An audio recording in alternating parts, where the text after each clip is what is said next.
الحمدللہ، امید وہ نغمہ ہے جو دلوں کو محبوب کی بستی کی طرف سفر کرتے ہوئے مہمیز کا کام دیتا ہے۔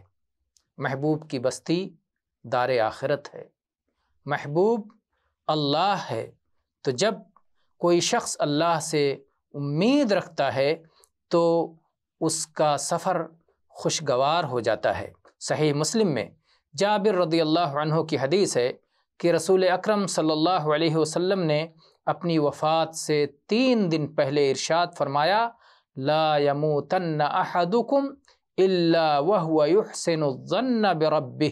یہ صحیح مسلم 2877 نمبر پر حدیث ہے کہ کوئی شخص جب اس کی وفات ہو رہی ہو تو وہ ضرور اپنے رب سے حسن ظن رکھے، اچھا گمان رکھے۔